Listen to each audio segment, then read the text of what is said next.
Subscribe करें हमारा official YouTube channel और बेल आइकन दबाकर पाएं सभी नोटिफिकेशन।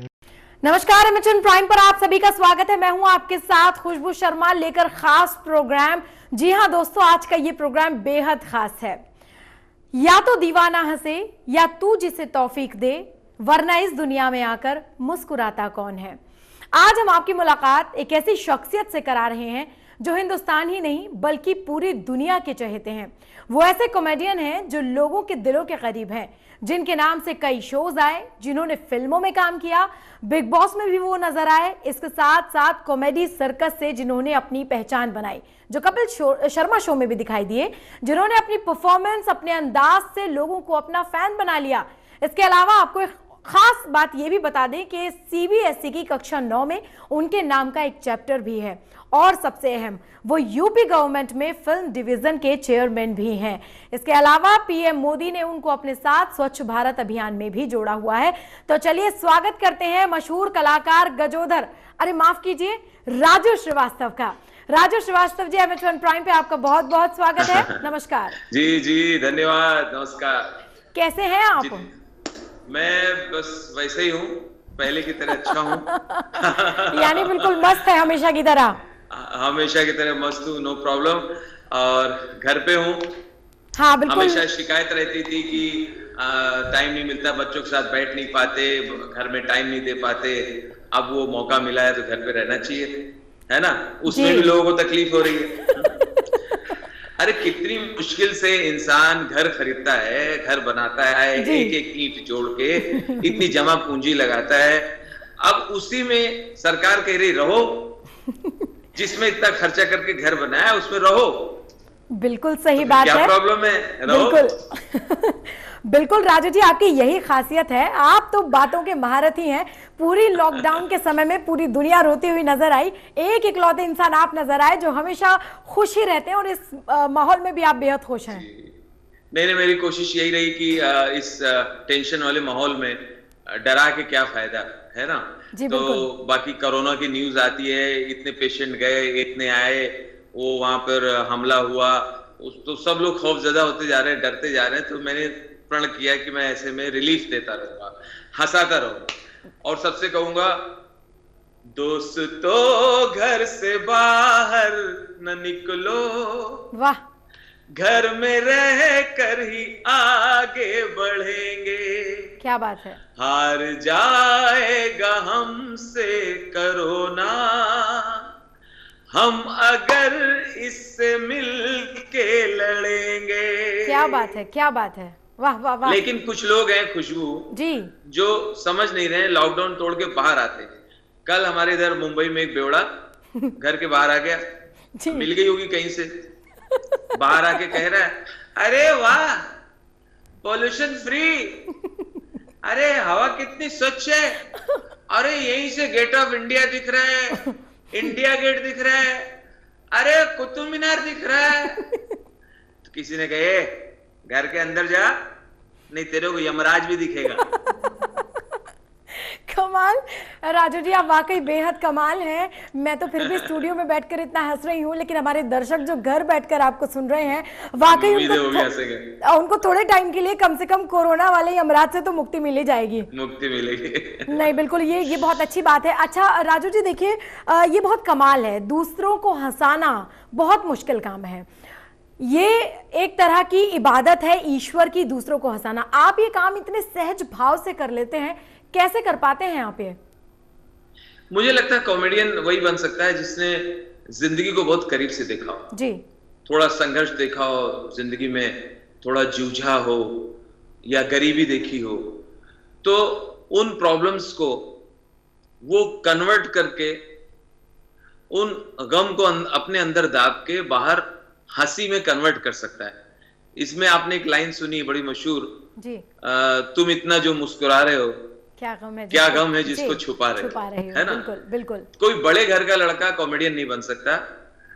जैसे अभिषेक बच्चन हो, चाहे सनी देओल हो, जितेंद्र का लड़का तुषार हो, ये लोग हीरो बन सकते हैं जी, हीरो के लिए ट्राई करते हैं। क्योंकि कॉमेडियन के लिए जरूरी है कि वो रिक्शे वालों के पास बैठा हो, रिक्शे में बैठा हो, ट्रेन में धक्के खाए हो, बस में लटक के गया हो, और सारी प्रॉब्लम्स देखी हो, तो वो ये सब तमाम कैरेक्टर्स आसानी से कर सकता है और मैं कर लेता हूँ। आपका तो कैरेक्टर मतलब कोई भी कैरेक्टर आपको दे दिया जाए आप तो उसे इस तरह से प्ले करते हैं कि लगता है कि आप वही हैं। आपका सबसे मशहूर कैरेक्टर गजोधर, आप हमारी जबान पर ऐसा बना हुआ है, और आपका नाम यकीन जानिए मैंने शुरुआत की तो सबसे पहले मेरे मुंह से गजोधर ही निकला। तो ये क्या ये असली कैरेक्टर है, आपका बनाया हुआ है या आपने कहीं देखा है? कैसे आप बिल्ड कर लेते हैं सारी चीजें? ये हमारे माता जी के गांव में, यानी हमारे ननिहाल में जी। एक हम लोग के बार्बर थे, वो बाल काटने आते थे, तो उनको ध्यान में रख के ये कैरेक्टर क्रिएट हो गया। तब तो पता नहीं था कि यहाँ ये मशहूर हो जाएगा या इसी से लोग जानेंगे। तो अब मैं हर एक के अंदर गजोधर ढूंढ लेता हूँ। अब मैं अपनी मुंबई में रहता हूँ, तो मेरी बिल्डिंग के वॉचमैन को सुबह मैं खाना देने गया था, तो मैंने देखा उसके यहाँ पे छाती के पास कुछ टैटू बना हुआ जी। और टैटू में बना हुआ गिटार। अच्छा, कमाल की नजर है आपकी। हाँ, टैटू बना हुआ और उसमें गिटार बना हुआ। तो हमने कहा ये टैटू गिटार क्यों बनाया हुआ? अरे साहब, अरे क्या है, गरीब आदमी है साहब, मनोरंजन हो जाता है, खाली बैठे हैं मनोरंजन हो जाता है। तो हमने कहा इसमें मनोरंजन कैसे हो जाता है इस टैटू से? अरे साहब, इसको जब खुजाते हैं तो बजता है। फिर मैंने उससे कहा, मैंने सोचा कि बेचारा गेट पे बोर होता होगा, तो हमने उससे कहा कि FB है, मैं सोचा अगर FB होगा तो बताऊंगा कि उसमें मुझे देख लिया करो, थोड़ा हंस लिया करो, कॉमेडी मिल जाएगी। तो मैंने उससे कहा कि FB चला लेते हो? अरे साहब, हम गरीब आदमी हैं, हम नहीं चला पाते हैं, मगर अगर आप चलाएंगे तो पीछे बैठ जाए। ये आप ही का कमाल है, वाकई आप चीजों से हास्य ढूंढ लेते हैं, और ये एक बेमिसाल इंसान ही ये काम कर सकता है। इसके लिए आपको बहुत बहुत बधाई। राजू जी, नहीं बिल्कुल, कहते हैं कि ईश्वर देखिए सब पर मेहरबान नहीं होता है, लेकिन ऐसा लगता है कि आप पर तो उन्होंने काबिलियत का खजाना ही खोल दिया है। नहीं, मैं ईश्वर को धन्यवाद देता हूँ और अपने तमाम देखने वालों को भी धन्यवाद देता हूँ कि उन्होंने मुझे इतना आशीर्वाद दिया कि मैं ये जो कॉमेडी का जो आर्ट है, इसके जरिए मैं लोगों को संदेश भी दे सकता हूँ और इसके जरिए मैं काम की बातें भी लोगों तक पहुंचा सकता हूँ। अभी जैसे मैंने एक काम वाली बाई का दर्द बयां किया मैंने, जो घर पे आती हैं, साफ सफाई के लिए आती हैं, हेल्पिंग के लिए आती हैं। का लॉकडाउन लॉकडाउन खाली गरीब लोगों के लिए लॉकडाउन है। हाँ, जैसे बड़े आदमी लोग तो कार लेके घूम रहे, हमको पुलिस बोलती है अंदर जाओ अंदर जाओ अंदर जाओ। कितना अंदर बैठूं? एक रूम है छोटा सा, उस रूम में हमारी सास है, ससुरा है, 2 बच्चे है, मेरा मर्द है, 6 लोग 7 लोग अंदर बैठे हम लोग। कितना अंदर बैठे, उसमें अंगार होता है, इतना गर्म होता है, इतना गर्म में कैसे बैठेगी? अभी वैसे मैडम लोगों के घर जाती थी काम पे तो हम AC में रहते थे, हमको AC का आदत हो गया है। ऐसे कितना अंदर बैठे कमरे में, कितना बैठने का, कितना गर्म होता है मालूम है? कितना टेलीविजन देखे, न्यूज देखे, वही दिखाते, स्ट्रेचर लेके जा रहे, वो ऐसा कपड़ा पहन के बंद उधर भाग रहे, डॉक्टर लोग भाग रहे, बोलते इतने मरीज आ गए, इतने भी और बढ़ गए। इतना टेंशन होता है, घबराहट होता है। वो तो अच्छा है हाथ में मोबाइल है, वो हिसाब से हम लोग थोड़ा बहुत कॉमेडी देख लेते हैं। हाँ, बाकी काय का कोई गरीब की सुनता है, क्या बोलते हैं फ्री में राशन मिल रहा है, राशन लेने के लिए गए उधर, वो हलकट क्या बोलता है खत्म हो गया कल आओ, कल जाती तो बोलते हैं परसों आओ, परसों जाती तो नरसों आओ। हाँ, घर के अंदर बैठती है तो मर्द हाथ उठाता है, बोलता है दारू का इंतजाम कर, दारू बाहर जा। मैं बाहर आती तो पुलिस बोलती है अंदर जा बाहर जा। मैं क्या करे, गरीब लोग का सुनना मांगता है, कुछ गरीब लोग का भी कुछ मदद करो। क्या बात है, क्या शानदार तरीके से आपने उनके जो जज्बात हैं उनको बयान किया है। इसके लिए मैं आपको बहुत बहुत बधाई देती हूँ राजू जी। मुझे लगता है कि इस दुनिया में कोई ही ऐसा कैरेक्टर होगा जो आपसे छूट गया होगा। बड़ों की बात कर ले या किसी फिल्म एक्टर की बात कर ले, कोई आपसे बचा नहीं है।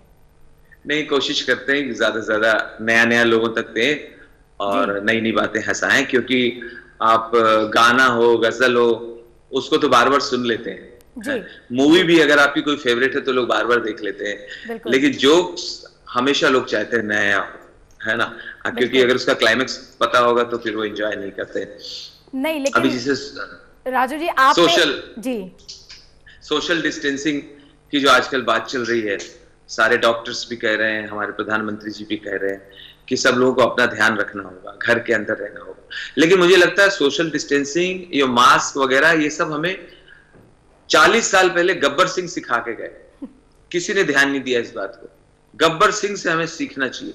देखिए गब्बर सिंह कहते हैं शोले में, आपको याद होगा, बोलते पहले तो मैं बताऊं कि गब्बर सिंह ने जो अपना गिरोह बनाया था, जो अड्डा बनाया था, देखिए गांव से, शहर से दूर बनाया था। बिल्कुल। तो गांव के बिल्कुल संपर्क में नहीं था, पहाड़ों पे, बिहड़ों पे उसका अड्डा था, बिल्कुल आइसोलेटेड। और जितने भी डाकू थे देखिए सब दूर दूर बैठते थे उसके, पहाड़ों पे, अलग अलग पहाड़ पे बैठते थे, नजदीक नहीं बिठाया उसने। 3 मीटर की इतने दूर बैठते थे कि उसको चिल्ला के बोलना पड़ता था, अरे ओ सांभा। फिर वहां से बोलता था, जी सरदार। मतलब इतनी दूर बिठाया उसने, सोशल डिस्टेंसिंग मेंटेन किया। बस एक ही बुरी आदत थी गब्बर सिंह की, थूकता बहुत था, बात थू।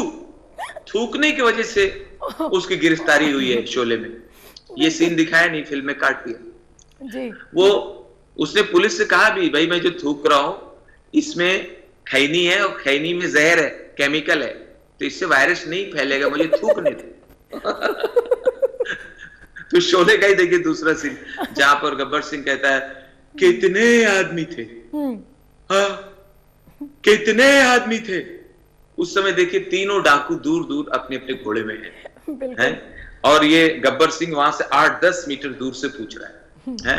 तो पूछता है कितने आदमी थे, तो बताता है सरदार 2 आदमी थे, एक ऐश्वर्या का ससुर था और दूसरा मेंबर ऑफ पार्लियामेंट के पापा थे, जो आजकल दिखाई नहीं पड़ रहे। तो फिर भी लौट आए, वो भी खाली हाथ। खाली हाथ इसलिए लौटे कि हमें सरदार उन दोनों को देख के बहुत शर्म आ गई। वो दोनों प्रिकॉशन के साथ थे, एक तो दोनों ने मास्क पहना हुआ था और दोनों के पॉकेट में सैनिटाइजर की शीशी थी। तो हमने कहा यार ये लोग देखो डिस्टेंसिंग मेंटेन कर रहे हैं, हमने क्यों नहीं मेंटेन किया। तो इसी चक्कर में वापस लौट आए। हम यहाँ मास्क लेने के लिए आए, डाका डालने में फिर कभी जाएंगे। ये बहुत कमाल की बात है। बताइए कब का फिल्म का सीन उठाकर आपने उसको किस तरह से रीजनरेट किया है। बहुत ही शानदार, आप बहुत ही बेहतरीन कलाकार हैं, आपको फिर से बधाई देती हूँ। अच्छा राजू जी, जब हम बात करते हैं, देखिए जाहिर सी बात है आप ऐसे कैरेक्टर्स प्ले करते हैं तो ये महसूस होता है कि आप गांव के जो एरिया है वहां पर पले बड़े हैं, आप जानते हैं सारी चीजें, तभी शायद आप दिल से निभा पाते हैं। कैसे शुरुआत हुई, क्या आपने सोचा कि आपको कॉमेडियन बनना है, क्योंकि बहुत ही डिफरेंट फील्ड है स्टैंड अप कॉमेडियन होना। अक्सर माँ बाप सोचते हैं टीचर बनेगा, डॉक्टर बनेगा, इंजीनियर बनेगा, अध्यापक बने, इस तरह की चीजें दिमाग में रहती है। आपने उस जमाने में भी स्टैंड अप कॉमेडियन कैसे कर पाए आप? देखिए इसकी कोई प्लानिंग नहीं होती है जी, और कि मैं स्टैंड अप कॉमेडियन बनूंगा, वो होता जाता है और एक दिन आप अचानक देखते हैं कि अपने स्कूल में मशहूर हो गए, फिर कॉलेज में मशहूर हो गए, फिर आपको मजा आने लगता है तालियों का। इसकी कोई डेट या कोई महीना नहीं होता। और ये स्टैंड अप कॉमेडी वगैरह किसी भी ट्रेनिंग स्कूल में सीखी नहीं जा सकती है। बस उसके जो जम्प्स थे कॉमेडी के, वो मेरे में शायद बचपन में थे। मुझे याद है स्कूल में जब अटेंडेंस होती थी और जो स्टूडेंट मिसिंग था जी, या एब्सेंट होता था, मैं उसकी तरफ से भी अटेंडेंस लगवा देता था आवाज बदल के। हाँ, जैसे उसने बोला रोल नंबर 1 जी सर, जी present sir, roll number 2 present sir, roll number 3 present sir, roll number 4 present sir. तो फिर मेरे को खड़ा किया टीचर, खड़े हो, ये रोल नंबर 4 कुड़ी है, सुनीता नाम है। तो इस तरह से शुरुआत है। कमाल, आपने बचपन से ही धमाल आपने मचाया हुआ है जहां भी आप गए। और आज आलम ये है, एक हमारे सर थे, मैं 9th क्लास में पढ़ रहा था, तो केमिस्ट्री कुछ पढ़ाते थे, तो उनको कुछ गले में प्रॉब्लम था, तो वो नेक लगा के आते थे जी। तो उस वजह से गर्दन घूमने में दिक्कत होती है ना। तो एक बार मैं लेट था तो मुझे देख के बोले, हाँ राजू, ये तुम्हारे आने का टाइम, हाँ वो इधर घूम रहे थे, तब तक मैं घूम के इस तरफ आ गया। तो जब इधर घूमे तो मैं घूम के उधर चला गया। तो छोटी छोटी बातें मुझे याद आती हैं। तो मार पड़ी टीचर से कि बच गए? हाँ नहीं, पहले तो शिकायत हुई कि टीचर्स का मजाक उड़ाता है। लेकिन हमारे प्रिंसिपल साहब ने उनको समझाया, कहने लगे कि मजाक जरूर उड़ाता है, लेकिन इसमें सबके चेहरे पे हंसी आती है। बिल्कुल। तो ये एक आर्ट कोई है जो डेवलप हो रही है अनजाने में। तो इस तरह से शुरुआत हो गई। मुझे याद है घर पे जब कोई हमारे चाचा आते थे या ताया आते थे, तो पापा कुछ कहते थे कि चलो इनको कमेंट्री सुनाओ, क्रिकेट की कमेंट्री सुनाओ, या चलो पहाड़ा सुनाओ। पहाड़ा आप समझ गई? पहाड़ा हमारे स्कूल में उसको बोलते हैं टेबल्स को जी, पहाड़ा। हाँ जी। हाँ, नहीं तो लोग बोले मैं पहाड़ की कोई बात कर रहा हूँ। तो उससे बोलते थे पहाड़ा सुनाओ, तो हम बोलते थे 3 का टेबल सुनाता हूँ। तो 3 1 कम 3, 3 दूनी 6, 3 तिहाई 9 है कि 3 चौको 12, 3 चौके 15, 3 18 है। तो ये पूरा कव्वाली अंदाज। 3 7 21, 3 7 21, 3 8 24 है कि 3 9 27, तो 3 दाम 30 है। क्या खूबसूरत बात है, माशाल्लाह, वाह। कुछ इनामात भी देते जाइए हजरात। तो ये हरकतें थी, तो समझ में आ गया था कि मामला हाथ से छूट रहा है और ये लड़का रुकेगा नहीं कानपुर में। अच्छा, हाथ से छूटने से याद आया, आपने ट्रेन को हाथ से छूटने का जो एक बेहतरीन आपने किया था कि टिकट हमारे हाथ में रह गया। इतना शानदार आपकी वो परफॉर्मेंस थी कि वो हमारी नजरों से कभी ओझल होती ही नहीं। स्टैंड अप कॉमेडियन की बात आए और राजू जी परफॉर्म करते हुए वो हमेशा याद आते हैं। तो जरा उसका कोई एक हमें जरूर उसका अंश आप सुना दीजिए। हाँ, नहीं बिल्कुल। वो लेकिन वो एक्चुअली पूरा दौड़ के परफॉर्मेंस करना होता है। दौड़ के या जो आपको अच्छा लगे। हमारे दर्शक तो आज हंसना चाहते हैं। मैं कुछ मैं और भी हंसाने वाली बात आपके सामने बताता हूँ। जैसे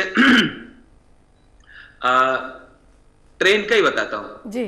ट्रेन का दूसरा वर्जन कि मुंबई में जैसे किसी ने मुझसे कहा मुंबई आ तो गए हो, मगर यहाँ की लोकल ट्रेन में चढ़ नहीं पाओगे, भीड़ बहुत होती है। तो मैं कहा होगी, जब आ गए तो आ गए। तो लेकिन जब मैंने प्लेटफॉर्म पे जाके देखा दादर रेलवे स्टेशन पे, तो जैसे ही लोकल आई तो मैंने देखा अरे सिर्फ गेट के सामने खड़े हो जाए, पिछले वाले लोग लात मार के उछेड़ देते। अंदर घुसो, अंदर आपकी हालत एकदम केकड़े जैसी रहती है। हाथ हैंडल में, आपके दोनों पैर के बीच में 17 पैर और आ जाते हैं, और आपके अपने दोनों पैर अंधेरे में बात करते हैं, बोलते भाई उतरने के टाइम पे मिल जाए। इतना रश एक के ऊपर एक चढ़ा होता है। आदमी ऐसे में अगर खुजली लगे तो ढूंढना पड़ता है बॉडी कहाँ है। और कभी कभी जब आप खुजाते हैं तो बगल वाला सोते सोते कहता है भाई साहब अपने अपना खुजाओ। और दोनों हाथ हैंडल में, पसीना, पंखा बंद हो गया, पसीना सबसे पहले इधर से बहते हुए कई बार यहाँ से यहाँ के नाक के यहाँ कॉर्नर पे एक बूंद अटक जाती है। अब वो ना गिरती है, ना पीछे जाती है, ना आगे जाती है, यहीं फंसती हुई। अब लोग हाथ हैंडल में, तो लोग उस पसीने की बूंद से खेलते ही हो। जाना नहीं जाएगी, अभी रहेगी, कहां से आ गई, अरे जाना, उससे खेलते हैं, टाइम पास भी हो जाता है। कई बार उस बूंद के अंदर से देखते हैं तो देखते हैं अरे यार इतना छोटा बड़ा बल्ब दिख रहा था, इतना कहां से हो गया। और कभी कभी आपके सामने कोई खड़ा है, उसके सर के बाल पीछे वाले के मुंह में जा रहे हैं। अब पीछे वाला पैसेंजर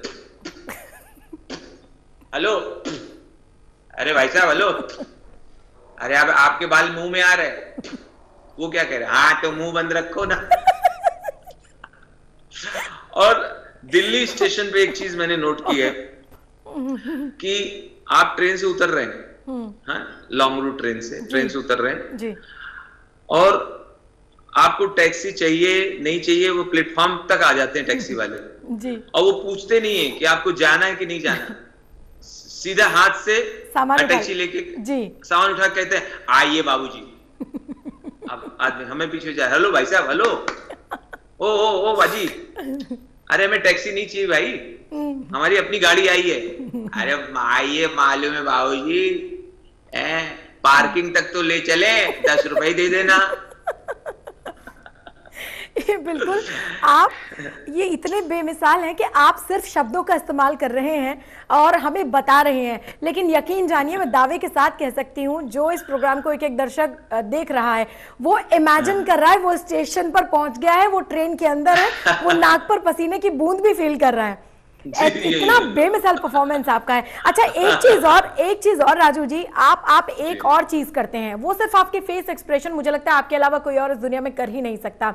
वो लाइट्स की जो जलने बुझने की जो परफॉर्मेंस है, दैट इज अल्टीमेट, मतलब माइंड ब्लोइंग। नहीं खुशबू जी, आप मेरे बहुत अच्छे कॉमेडी आइटम याद दिला रही हो जी। लेकिन मैं अपने जो दर्शक हैं जी, हमारे जो फैन सुन रहे हैं, उनके लिए मैं कुछ नया भी करता जा रहा हूँ। बिल्कुल। अभी देखिए, अभी लॉकडाउन में जैसे घर पे बैठे हैं जी, अब कितनी देर बैठे हैं, तो मैं क्या कर रहा हूँ, घर की चीजों से बात कर रहा हूँ जी।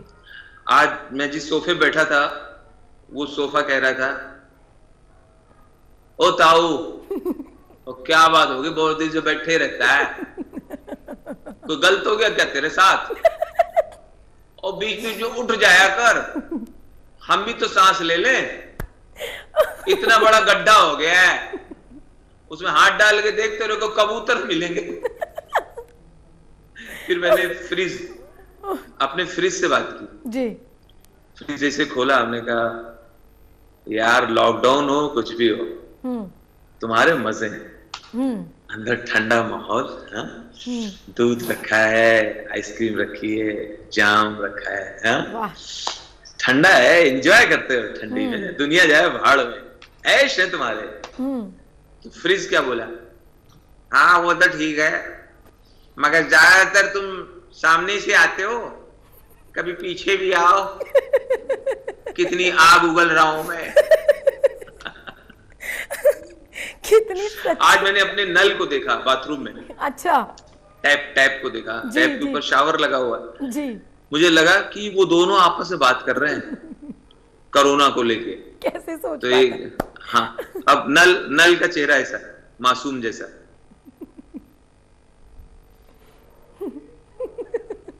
और ऊपर शावर ऐसे। तो नल बोला कि बूंद टपका के बोला,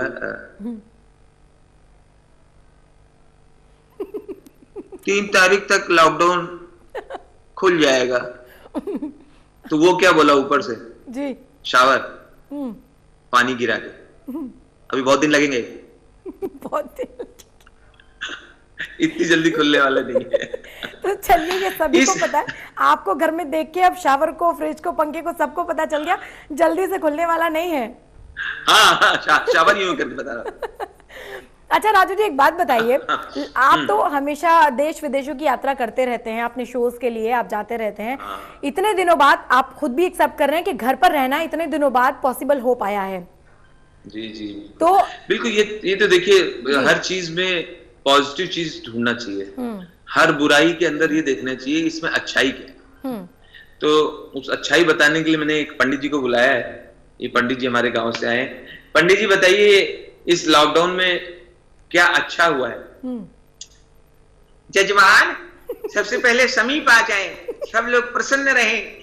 इस लॉकडाउन से हमें सबसे पहले अच्छी बात ये हुई कि सबको स्वच्छता की आदत हो गई है। सब हाथ भी धो रहे हैं, यूं भी धो रहे हैं, यूं भी धो रहे हैं और यूं भी धो रहे हैं। स्वच्छता की आदत हो गई। मोदी जी देखिए 6 साल से कह रहे थे स्वच्छता रखो, स्वच्छता रखो, स्वच्छ भारत अभियान कर रहे थे, कोई सुनने को तैयार नहीं था। जजमान, एक छोटा सा कीटाणु आया और हमें सुधार के चला गया। इस लॉकडाउन से सबसे बड़ा फायदा ये हुआ है, पवन एकदम स्वच्छ है और सारे परिवारजन घर में बैठ के भोजन प्राप्त कर रहे हैं। इसलिए आप देखिए, अब लोग बीमार भी नहीं पड़ रहे हैं। और सबसे बड़ा फायदा इस लॉकडाउन से ये भी हुआ है, इस लॉकडाउन से ये फायदा हुआ है कि माँ बाप को चिंता भी नहीं होती कि इतनी रात हो गई, हमारी बेटी अभी तक आई नहीं है, इतनी रात से बच्चे अभी तक पहुंचे नहीं हैं, क्योंकि बच्चे तो पहले से घर में विराजमान हैं। और सबसे बड़ा फायदा ये हो रहा है कि डीजल और पेट्रोल के भी पैसे बच रहे हैं, इसका भी लाभ हो रहा है। और होटलिंग के और जो है रेस्टोरेंट के भी पैसे बच रहे हैं, इसका भी सबसे ज्यादा जो है लाभ प्राप्त हो रहा है। और सबसे अति जो आराम कर रही हैं, सबको आशीर्वाद दे रही हैं, ये गूगल मैप वाली आंटी है। गूगल मैप की जो आंटी है वो सबको एड्रेस बता के थक जाती है। Please take left turn after 300 meters, take a U turn after 400 meters। लेकिन दिल्ली पुलिस को भी चैन नहीं। दिल्ली पुलिस ने कहा हम इनको ज्यादा आराम नहीं करने देंगे, ये गूगल मैप वाली आंटी की भी सेवाएं लेंगे। अब पता चला गूगल मैप वाली आंटी बोल रही हैं प्लीज टेक लेफ्ट टर्न, वहां पर पुलिस डंडे मार रही है। Take a right turn after 400 meters, वहां पर उठक बैठक करवाया जा रहा है। रेलवे स्टेशन पे जो दीदी बोलती थी प्लेटफॉर्म नंबर 1 पे आने वाली गाड़ी 2 से जाएगी, 2 वाली गाड़ी 3 से जाएगी और 3 वाली गाड़ी भाड़ में जाएगी। सबसे ज्यादा आराम वो कर रही है और सबको आशीर्वाद दे रही है। भाई कमाल किया आपने राजू जी, बहुत बहुत शुक्रिया। हालांकि वक्त इजाजत नहीं दे रहा है, मन बहुत है कि पूरा दिन आपके साथ बैठे। बस हम जाते जाते मैं ये कहूंगा जी, सुबह से लेकर शाम तक, शाम से फिर रात तक, रात से फिर सुबह तक, सुबह से फिर शाम तक घर के अंदर रहो। बहुत अच्छा संदेश आपने दिया राजू जी, बहुत बहुत शुक्रिया। पूरा हिंदुस्तान आपको प्यार करता है, पूरी दुनिया आपको प्यार करती है और एमएच1 प्राइम अपने दर्शकों की तरफ से और एमएच1 प्राइम की तरफ से हम कहते हैं आप इसी तरह हंसते रहें, मुस्कुराते रहें, ताकि आपके जरिए पूरा हिंदुस्तान, पूरी दुनिया हंसती रहे, मुस्कुराती रहे। बहुत बहुत शुक्रिया राजू जी हमारे साथ जुड़ने के लिए।